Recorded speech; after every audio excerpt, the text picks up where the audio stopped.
This is a presentation of the Badlands Media Network. Good morning, ladies and gentlemen. It is another beautiful day in creation. Welcome to the Ratligator Report for Friday, April 28th, 2023. And it is a fighting Florida Gator Friday. We have yet another number one draft pick in the NFL draft, Anthony Richardson, who I firmly believe is going to be our greatest NFL quarterback product ever, has gone to the damn Indianapolis Colts. And they happen to play in the same division as my Jacksonville Jaguars. I am not happy about that because I'm going to have to cheer against this guy twice. And I really do love this quarterback. I think Indianapolis selected the best quarterback in the draft. All due respect to the Bama listeners who truly believe in Bryce. I love Bryce. I love everything I've seen about the guy. But Anthony Richardson is going to be a better quarterback. I definitely believe that.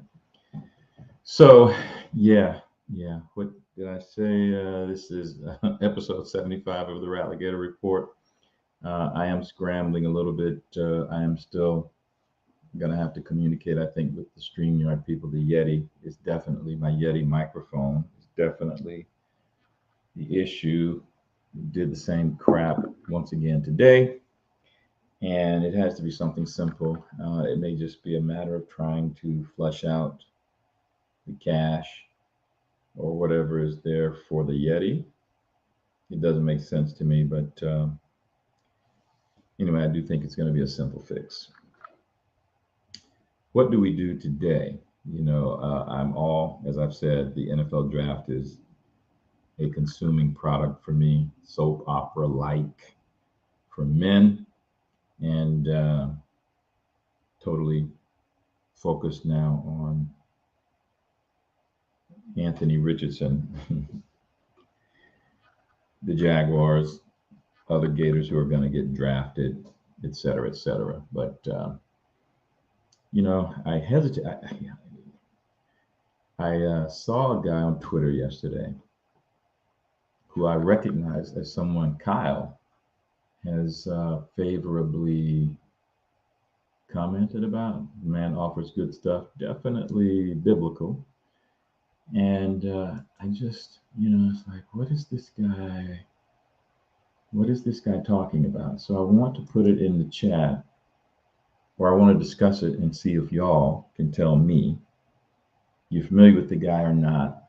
And here's what he's talking about. Let me see if I can share the screen before I go to the chat and say hello to everybody. I want to just go ahead and get this out of the way before I forget. And that means I've got to remember how we're doing this share screen and how to do it properly. Yeah. The guy's name is Adam Kelm. Tell me if y'all are familiar with this guy. So he had a thread, and he's saying, where would the deep state be if not for Abraham Lincoln? He's kind of like their father. And that got me scratching my head. It's like, how in the hell is Abraham Lincoln the father of the deep state? What? And his thing is that Donald Trump has countered Lincoln in something of an invisible kind of way. And by the time people see this, and they're using the Matador's cloak and sword strategy, it'll be too late. And then he's citing Dawson S. Field. Like, okay, I haven't gone and read that quad verum citation of his, but count me as confused. And so I posted in the content creators chat a link to my response to this guy, which was a no. That is a That's definitely a no-go on the Lincoln thing. And I was asking them, what is this guy talking about? Where's this guy coming from? And nobody, this was last night, nobody has touched it. And, I'm not blaming them. What is the benefit, theoretically speaking? But I am curious. Do y'all know him? Do y'all understand his argument about Lincoln as the father of the deep state? If you do, please put something in the chat, because I need to try and figure out what the heck is this guy talking about? What did I do? I think I did something wrong here.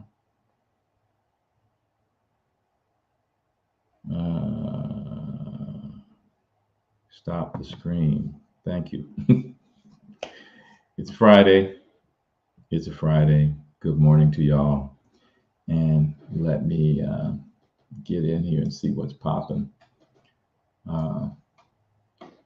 Darth Cajun, good luck on that launch. It's super rainy. I see the forecast here in Gainesville. Rain straight through Saturday, it looks like. I don't know about at the Cape.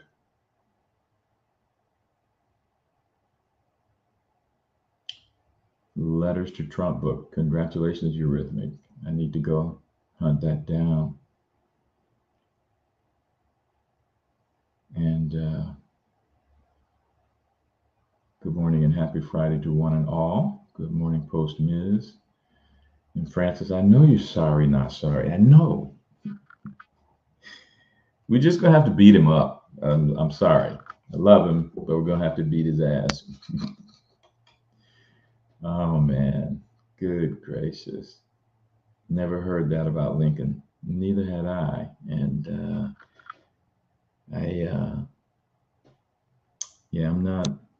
I'm not down with that. But I do like to try and understand where people are coming from. And so I'll give people a few more minutes to get in here on this Friday. And I think I'll go ahead and play a video. I've got an 8-minute video that I want you to see. And it's from a guy I take issues with sometimes, because to me, he definitely is center left, maybe a little bit more center left, I don't know. Peter Zeihan. And so he does the strategy stuff. I've read the work product of him and his former partner over the years. Good stuff. But he's really, he's dismissive of Trump. So that immediately pulls him down a notch to me.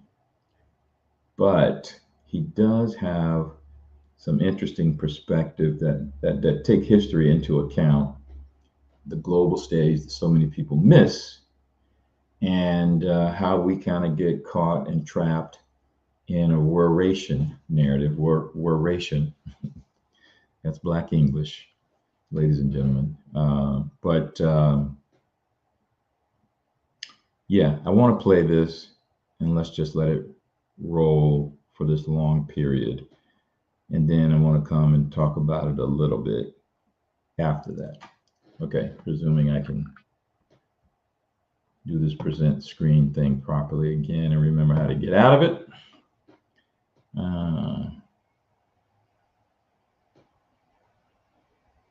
I just got to remember where I put him. Did I? Yeah, this is it. And share the audio is already selected. Hang tight. Let's go. Hey everybody, Peter Zeihan here, coming to you from Colorado, where our 8 inches of snow turned into 16 to 18 because, mountains.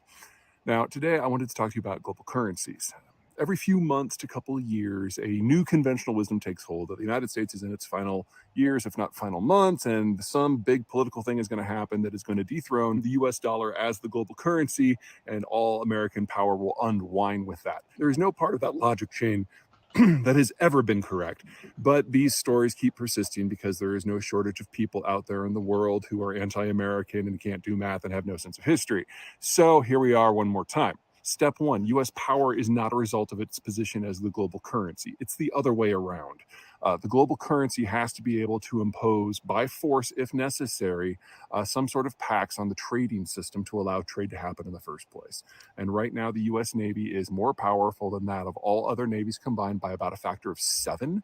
And if you consider that the world's second and third most powerful expeditionary navies are the Japanese fleet and the British fleet, and you throw them in as American for this force projection factor, you're now talking in excess of 12 to 1. So honestly, there's never been any math there, and there's no danger to the U.S. position from a strategic point of view.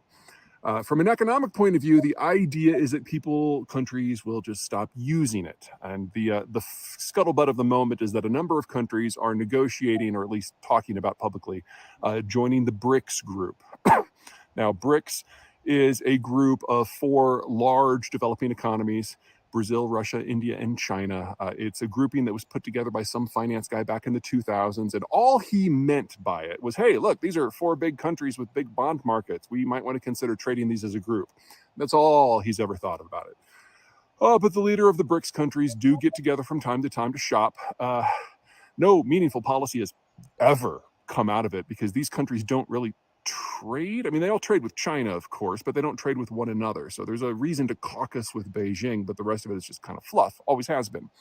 And so when I see stories about other countries such as South Africa or Argentina or now Saudi Arabia starting to join, I'm like, this is really boring because these countries really have nothing in common. But anyway, as the conspiratorial logic goes, if they stop using the US dollar, then the US is doomed. Well, they'd have to start using something else. And none of them want to use each other's currencies because that would give that country a leg up. So like, the Russians have always said that the ruble should be the global currency, which makes everyone laugh because nobody wants rubles, especially Russians. And the same goes with the Chinese for yuan and the South Africans for rand and so on. There's an idea that you'll have a jointly managed currency, something that's maybe launched off of the International Monetary Fund's secure deposits. Their SDFs are what they called. But that's not a currency. That's not even a unit of exchange. That's simply an accounting fiction that has been created because the money that comes into the IMF comes in from several dozen locations. They need some sort of central accessing. In terms of volume, SDFs would have to expand by at least a factor of 1,000 in order to manage global trade. And now we're getting into kind of the guts of what you really need if you want to have a global currency. It has to be huge. It has to be enough to lubricate the global exchange mechanisms, which at last check was in the tens of trillions. And that doesn't mean that your currency has to be in the tens of trillions. That means you have to be able to lubricate the exchange of tens of trillions.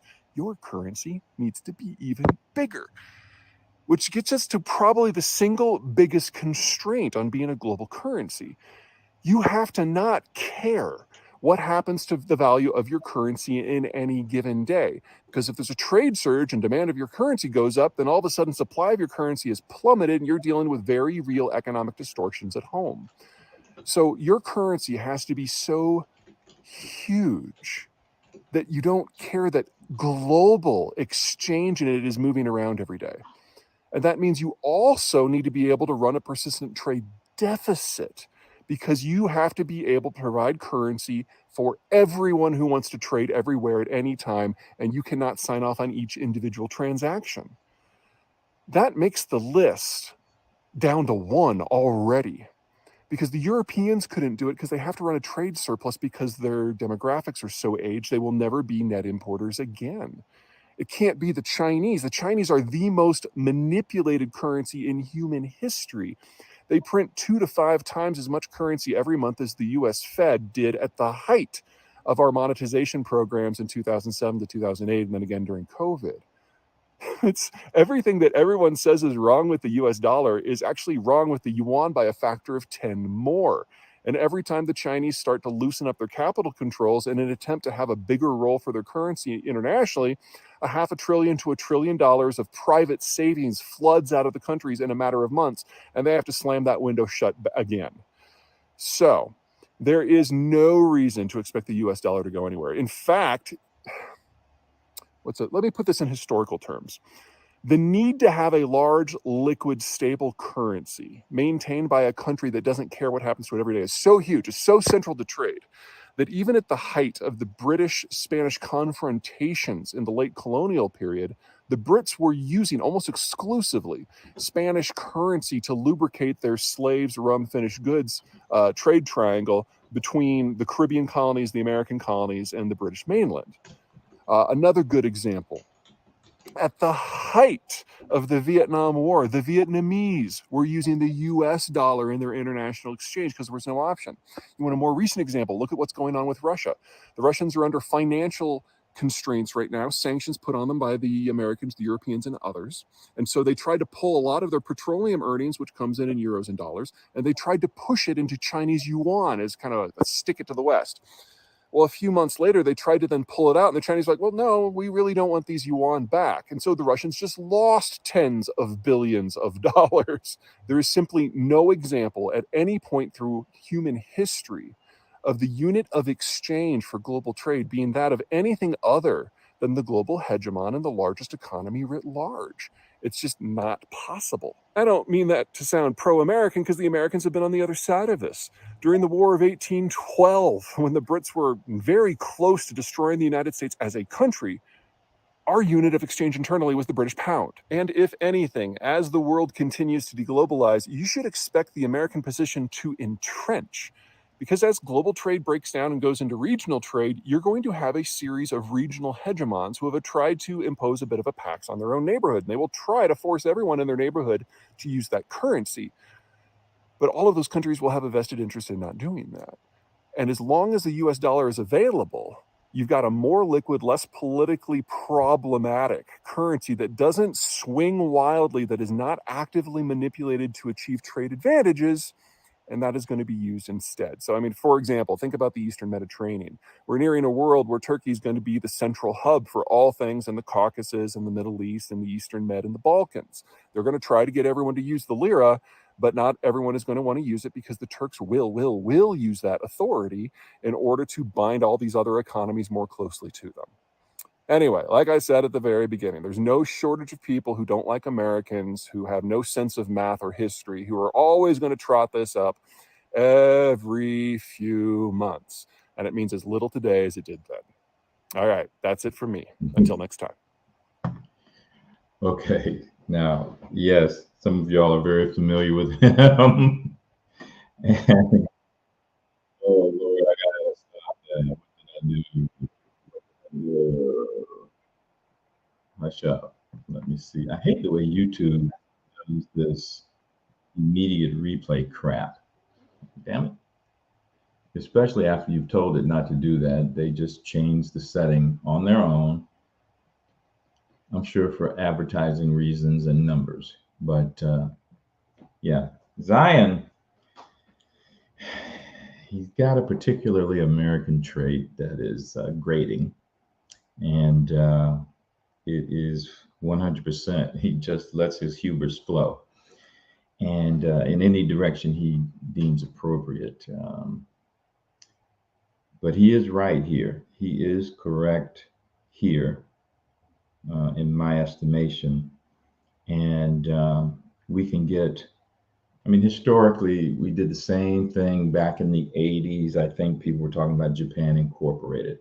There's a certain strategy where people want to push fear, uncertainty, and doubt. And I'm talking about, in my estimation, the invisible enemy. And they do that in order to manipulate public opinion and shift things in a certain direction in which they know the basic population will follow. And it allows them to monetize that travel, that path, so that they can enrich themselves and just continue the manipulation. One of the things I've certainly seen from following Stephen Mark Ryan and Tesla is how much Wall Street deviates from the facts, doesn't give a single solitary damn about the facts. They want a narrative, and they will enforce the narrative, even though logic and long term says exactly the opposite. They want that action, they want that churn. Wall Street is composed of a hell of a lot of parasitical middlemen and they make their money off of that churn. So it's just one of the things we've got to be cognizant of. But unit of exchange, and this is why I talk about, and I think we need to focus on the little politics that's going on back and forth. Okay, the dollar is going to crash, all of this other kind of stuff. Yeah, okay, fine. But I differentiated by saying, yeah, the Federal Reserve note's going to crash. The United States dollar is something different. And we've allowed this Federal Reserve note to take the place of the United States dollar, the full faith and credit of the American people. And the little transition, I'm pretty sure Donald Trump, the controlled demolition, Team Trump already has well underway. And the only question that's really remaining is how many people are in on this plan in positions of authority, including Saudi Arabia, Japan, Turkey. And I just think part of the plan, part of the genius of what Donald Trump has done is the whole regions of responsibility thing. And there's a cloak where China can think they're going to have regions of responsibility and they are not, where Russia can think they're going to have regions of responsibility and they most definitely are not.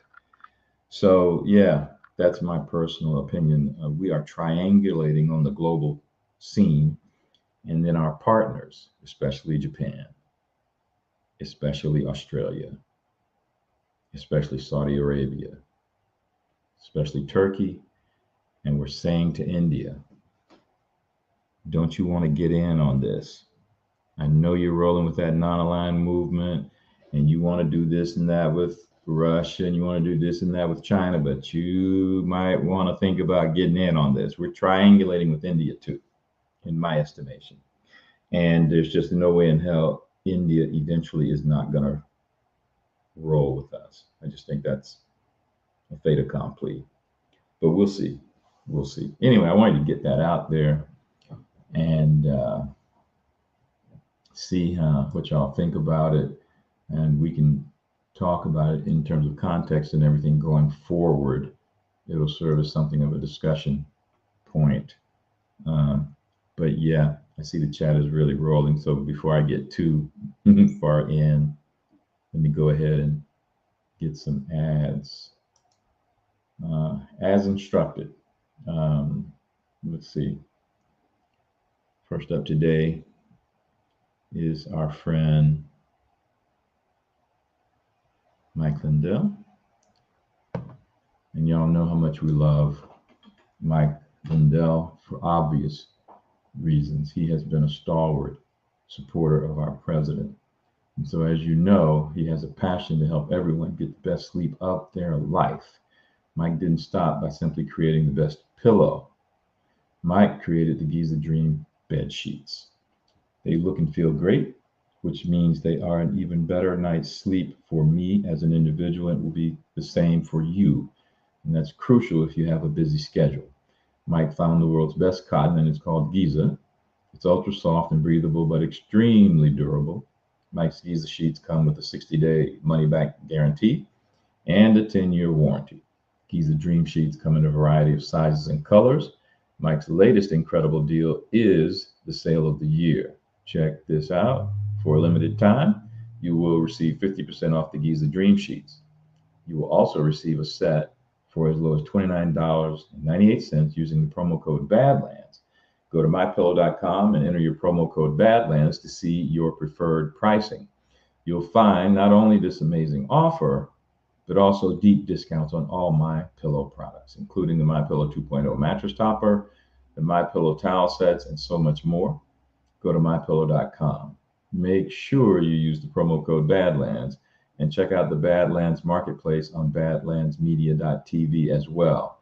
There you will find MyPillow and a growing number of America First businesses listed, and we ask that you please help us build our parallel economy by shopping America First.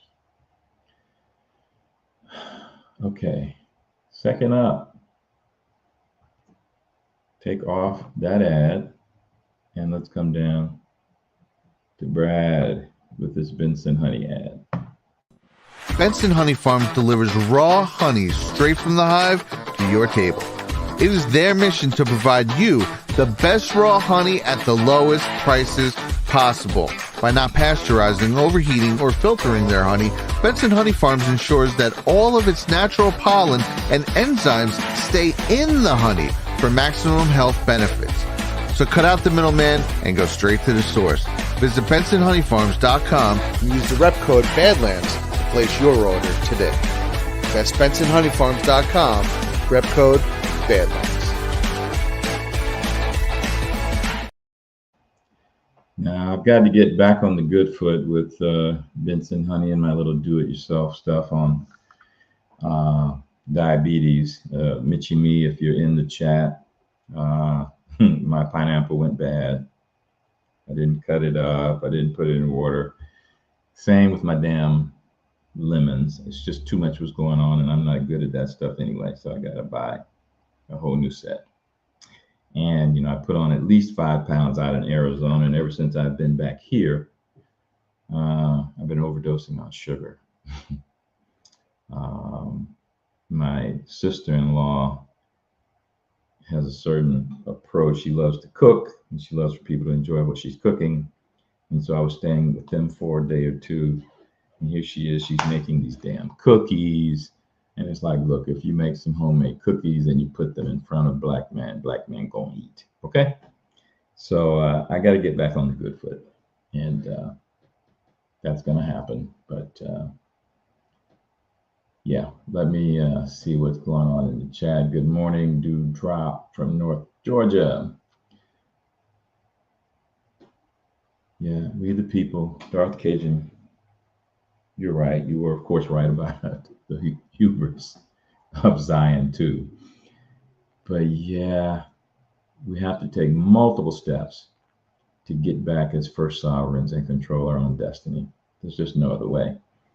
And Bitcoin veto is, if people really understand it, and you know, you can do your metal stuff and all like that. That's a diversification thing, but Bitcoin is really the path forward.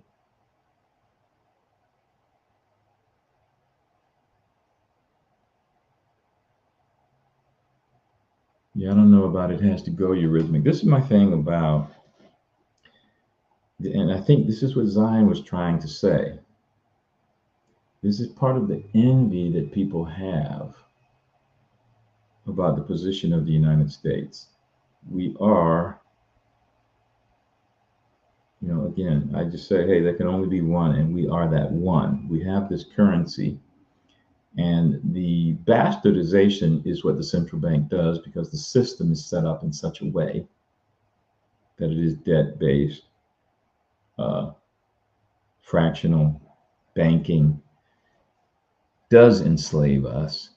And they have established a system by which they can do something of a reset. And it did require major conflicts on the global scale. They poured out Defense Department entities.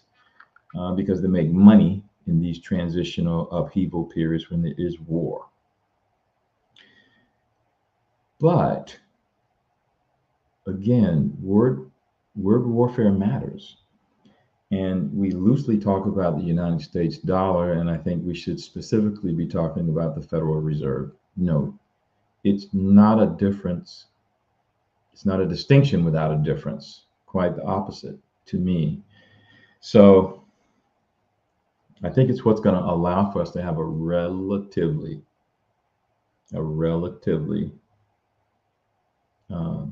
pain-free transition away from the bankruptcy of the Federal Reserve note central banking system. Something of a Jubilee type reset for all of these nations that owe so much money to that system and will never repay it. Never. So it's just a matter of how is that going to play out.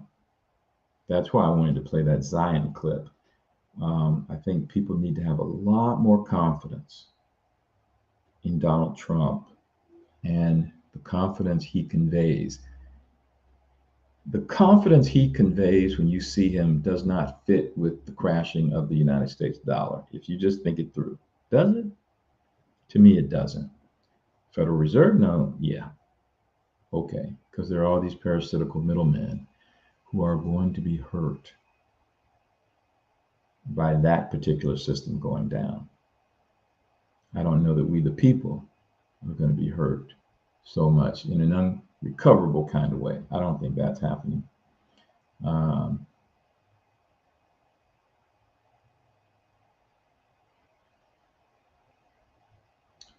Yeah, and eurythmic, the thing about our debt,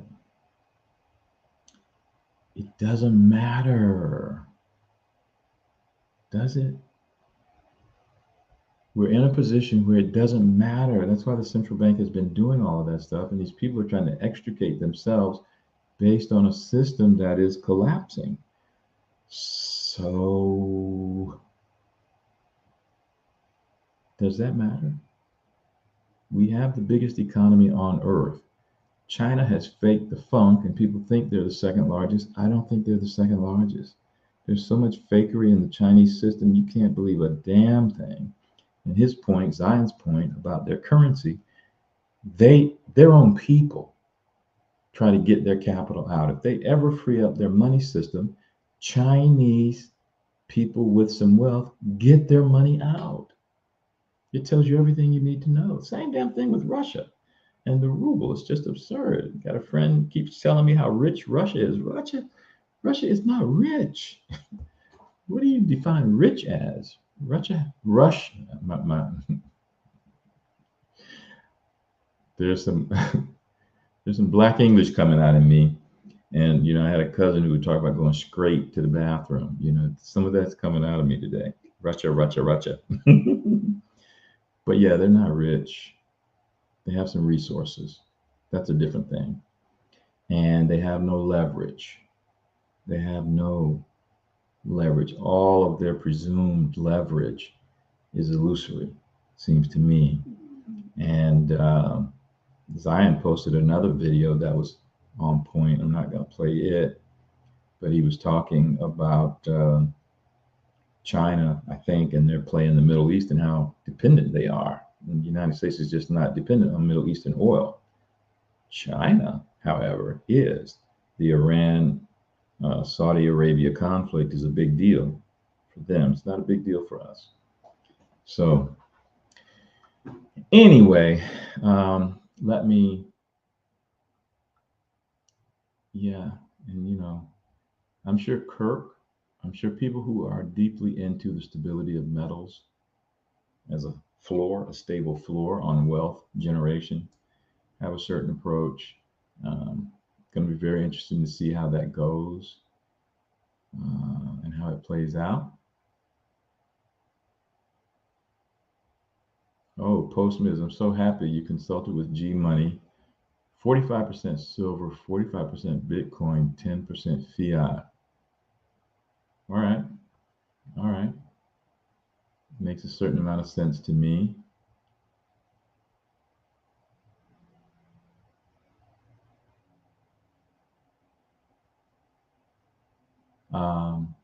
Wow, I see that a range of people have consulted G Money. Outstanding. Met him for the first time at GART. Very impressed, very pleased. His wife got up. I guess y'all saw the show. Many of y'all. Backed him up 100% and is on that journey with him. You need, a husband needs a supportive wife. A wife needs a supportive husband. That's just the way it goes.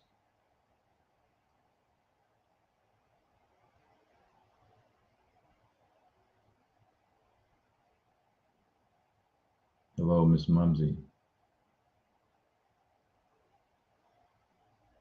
Eurythmic, oh man, you can't go Bitcoin. Oh man. Just, I say to my wife, who's totally, this is one of the problems I have, we're not equally yoked. And man, just as a hedge. You can't just do 10% eurythmic. You can't just ah.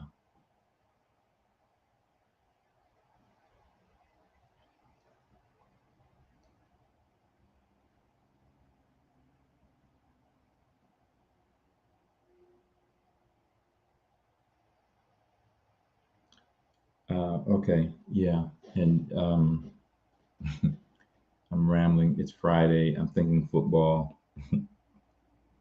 I'm truly just thinking sports. We got a sports show later today with Paul Fleury, um, and his wife.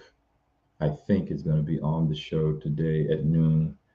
I call her Betty Badass. You know, she does jujitsu with him. Met them out in Guard 2. Knew I would love both of them. We've had such good interaction pre-show on Sports Talk and after the show on Sports Talk. When I was younger, I used to love watching. I think what was it? I don't even know where I was. I can't remember now. But the Today Show. Bryant Gumbel was the host, and I used to love at one point wherever I was. It might have been in Jacksonville, in Tallahassee. I don't know. The station had no when local time came, they didn't have a local supplement to the show, so they just run the behind the scenes video of the show where they're just doing their little. And I just thought, wow, that's a fantastic feed. I like to see that kind of. You see more of who the person is, you know, who the host is, and on television back then, certainly, and now still on network TV, they need to be so polished. They need to be presentable on this and tight, you know, whatever. But when you saw that behind the scenes, you could see a little bit more of their personality. I think about that sometimes when I'm talking some yang with Paul and Barb. You know, more of the flavor comes through. So I had no doubts that when we met out there in Arizona, that it was going to be outstanding, and it certainly was. And I think y'all got a sense of Paul, right, on some of these panels. And I think we are going to try and have more of, and I'm talking about the Badlands Media Network, a little bit more female input.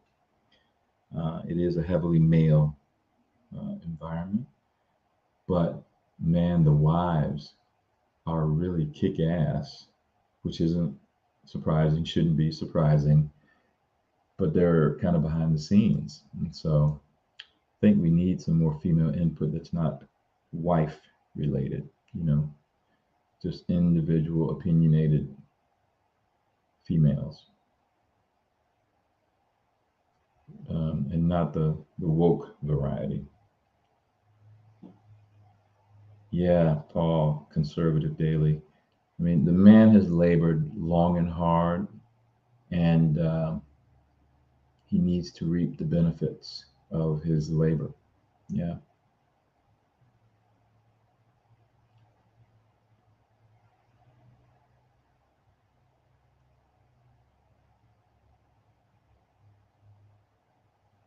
Yeah, Dina, she was. She is. And, you know,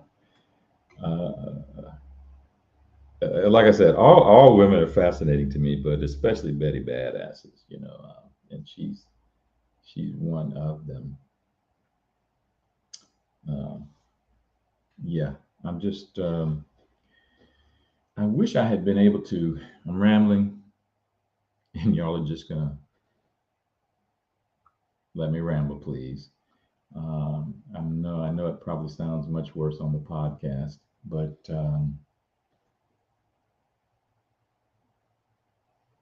I am genuinely cursed in some way, just floating and thinking about Anthony Richardson and what's going to confront him in Indianapolis, and how all of this football stuff is going to play out. The soap opera, the male soap opera that is the NFL draft, keeps invading my mind. And is the non-show on Rumble. The new, yes, yes, everything's on Rumble. Everything's on Rumble. Oh, you know what? I guess I don't do a good enough job of this. So I'll put a link for our sports show in the chat. But yeah, it comes up at noon. He and I co-host it. And we're pleased with the work product, all in all, we're pleased with it. We do have some ideas on how we might extend it, but hey, there's the link in the chat. If you can join us, great. If you can watch it on replay, great. If you have some friends, cousins, sons, whatever, acquaintances, pump the show. Let them know about the show. It is, I think, a good product. We do sometimes drift into the intersection of sports and culture. We do not shy away from criticizing the woke BS that they've used to try and invade sports. Quite the opposite. So yeah, it's a normal sports show that recoils from the craziness, and we need that. And this is what we were trying to say out there in Arizona. We can't back up off of any of this stuff that leads our culture. We need to be on the battlefield on all phases of what's affecting our culture. That just used to be something we absolutely understood. And I think they've invoked so much craziness, people have just kind of recoiled away from it. It's like my friend I was telling you, who's a New York Jets fan. He's just written off the NFL. Okay, no. We stay on the battlefield. Period. Yeah, I tell people about this poster when I was in the Army, the 82nd Airborne had. They were talking about World War II, and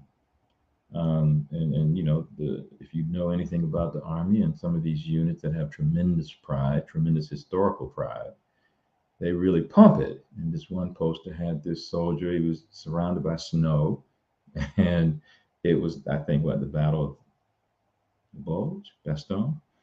And it was like, hey, his opinion was, yes, we are airborne infantry. Yes, there are all these other things that are going to become in tanks and all like that. But we are the 82nd Airborne, and this is as far as the bastards go. Okay, to me, that's the attitude we need to bring to this fight. We don't get off the battlefield.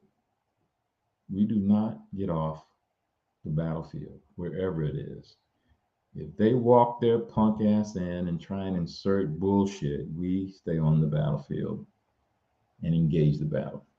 That's our opinion. That's the American way. We got to get back to it. And we are. You can feel it. You can definitely feel it. We definitely are on the ascent, and they are on the run. But we've got to continue for total victory.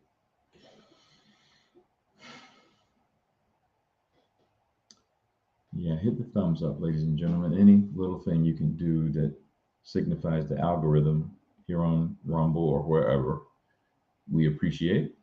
It does matter, Mitchie me, you hate the Colts. Thank you. So do I, Francis 12. So do I. We're going to do battle this coming season. And I hate that we're going to have to beat up your quarterback. I love him, but we're going to have to whoop his ass. He's on the wrong team. So Florida boy or not, he's on the wrong team. Let me, given that I'm likely going to ramble my ass until the end of this show, I probably need to go ahead and check the block on these other two ads that Kitty sent. Yeah, the airport. I hadn't traveled in quite some time on an airplane. until going out to Arizona. It was like, wow, interesting. Very, very interesting.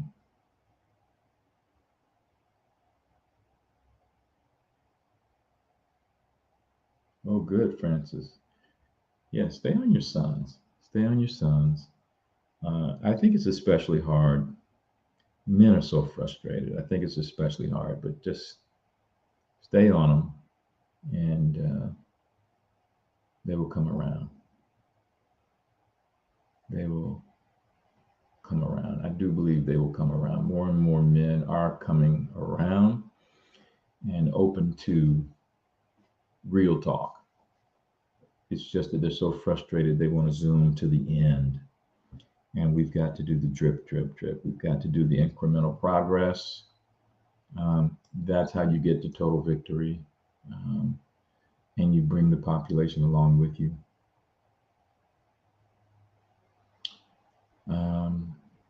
Yeah, I was going to do ads. I got to remember now. What was I going to do? I need to check the block, do some ads. Okay. Let me, speaking of Eurythmic and his aversion to Bitcoin and utilization of metals, here is our friend Kirk Elliott. Silicon Valley Bank debacle demonstrated just how fragile our banking system can be. We don't know what the future holds, but history has shown us that physical gold and silver are a reliable store of value to protect your wealth. Don't let fear of the unknown paralyze you. Take the first step towards securing your financial future. Reach out to Kirk and his team at kirkelliottphd.com/badlands. That's kirkelliottphd.com/badlands.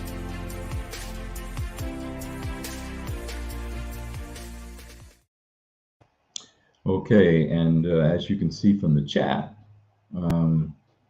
Kirk Elliott is offering a product and an approach that appeals to more than a few of us, especially those who are more comfortable with the utilization of metals as a part of their wealth generation, wealth stabilization process, and retirement prep.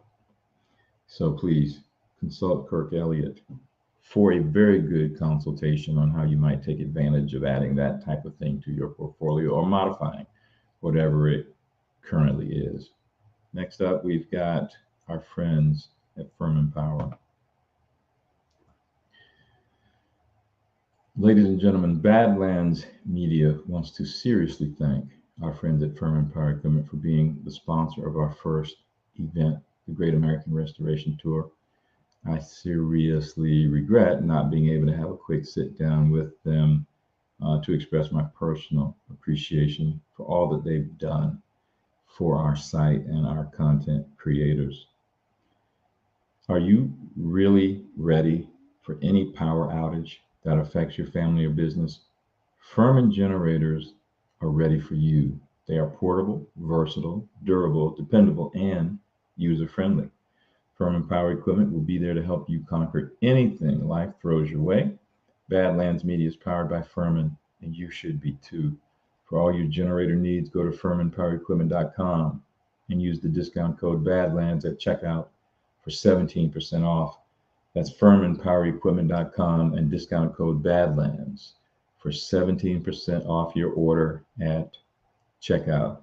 And again, thank you so much to the good people at Furman Power Equipment for all of their support. All right.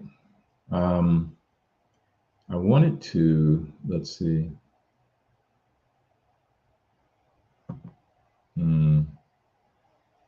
I have something here. Oh, did y'all see our president the other day? Let me see. Do I want to play this?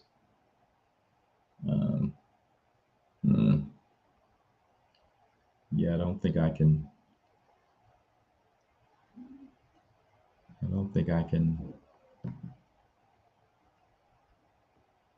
Yeah, I'm going to leave that alone. But hey,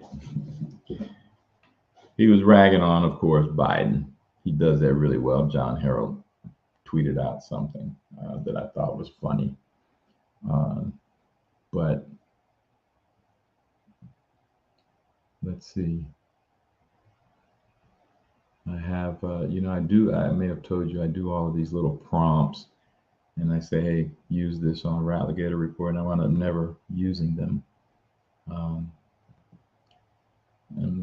I'm just going to have to start forcing myself to do that and add it to the show. There's a guy who I really love. He's on Substack. And, oh, you know what? Maybe I can put his link in there. Don Serber. I don't know. Do y'all know Don Serber? He is phenomenal. I have a good relationship with him.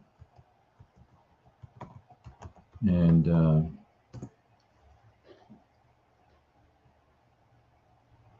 yeah, I've already subscribed. Why the hell is this damn thing asking me?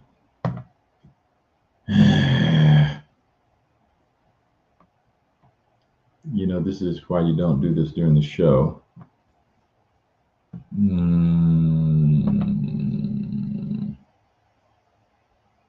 Yeah, let me get out of that. Anyway, he's got good product, is what I'm trying to say.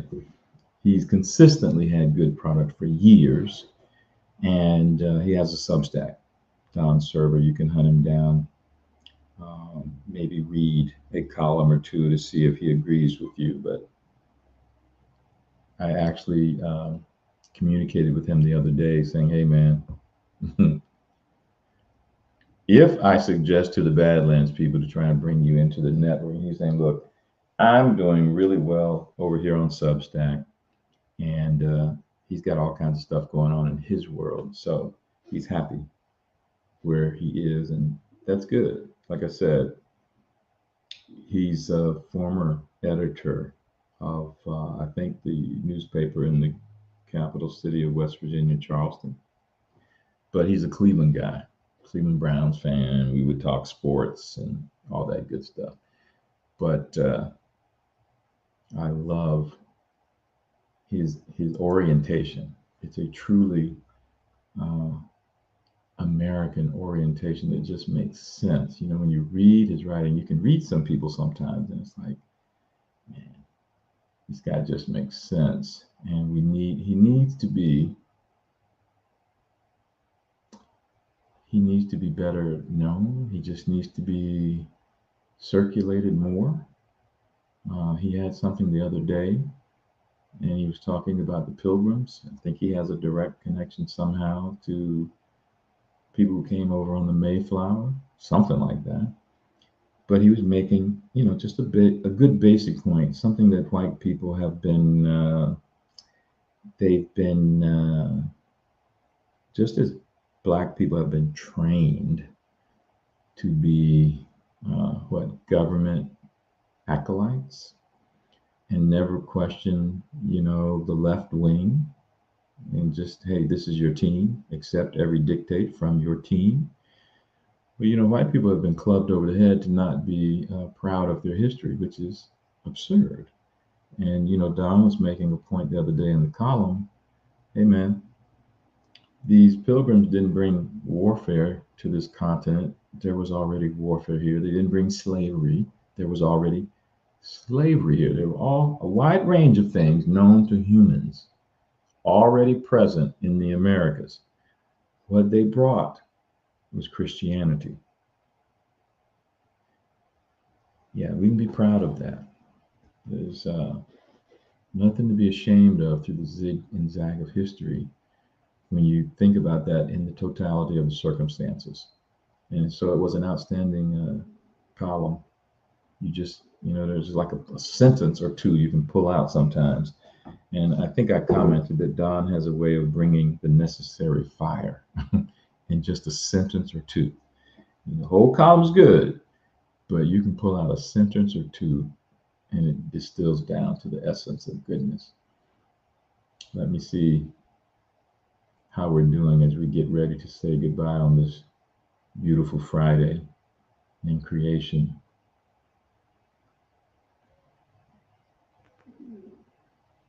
Posting is you had a stroke.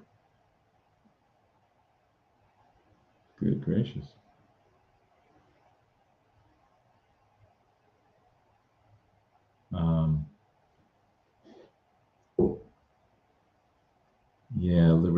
this is the problem. You know, your family network is situated in a certain location, and those grandkids are just so important. And you know, you're kind of stuck there.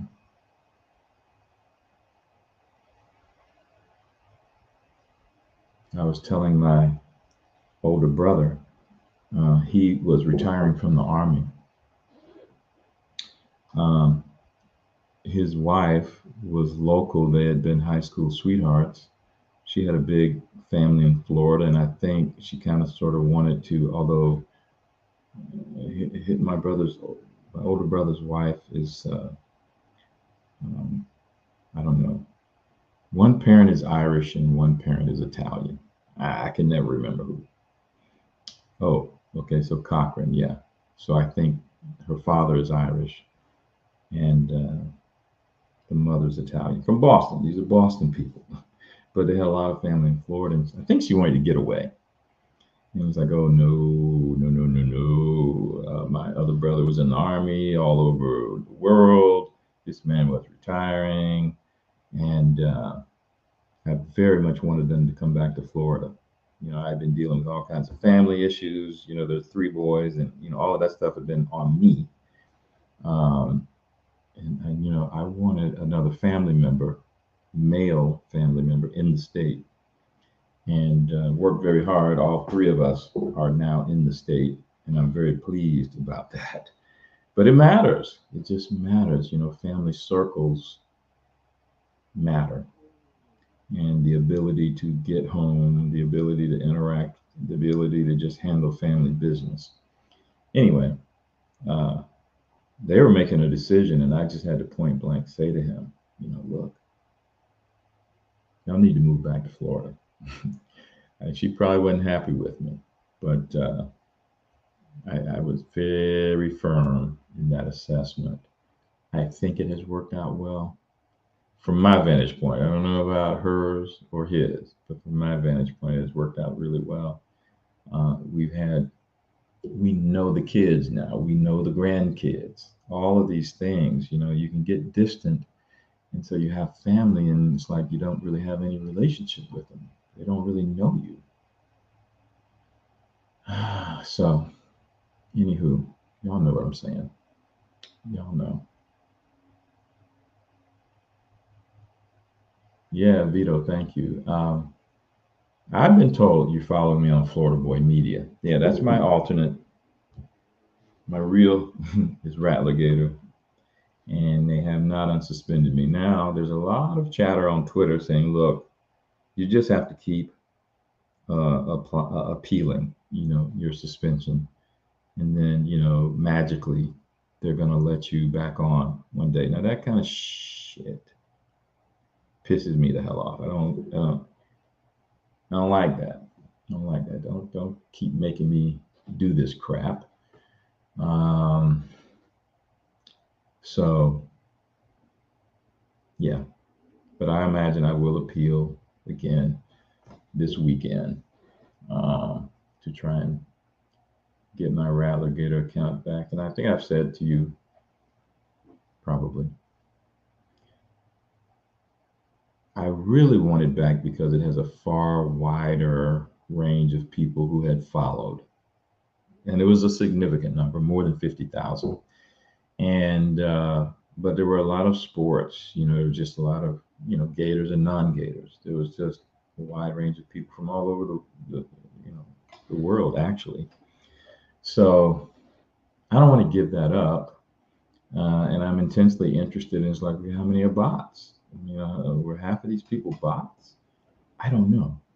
But I want my damn account back. And I don't know if it's a man thing. I don't know if it's a JB thing, but it does piss me the hell off. You know, I'm big on Elon. I'm big on Twitter. But this crap about continually appealing makes me want to whoop some ass.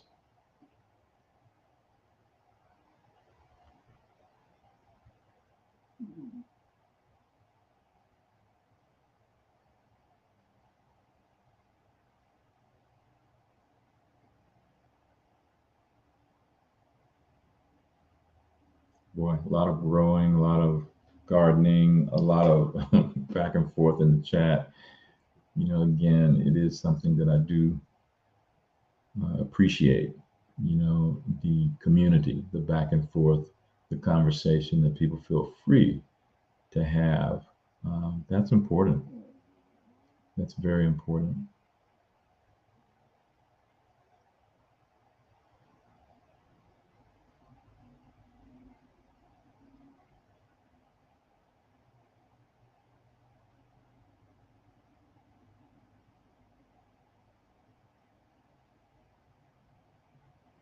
Yeah, Flying Storm. Listen, don't get me started on Chuck Schumer, but there are things Elon needs to do. I ain't mad at him. He needs to do it. But yeah, I'm not giving any praise to Chuck Schumer. Even if I find out, like Trump has said, he was on our side in the background doing X, Y, and Z. All right, ladies and gentlemen, thank y'all so much.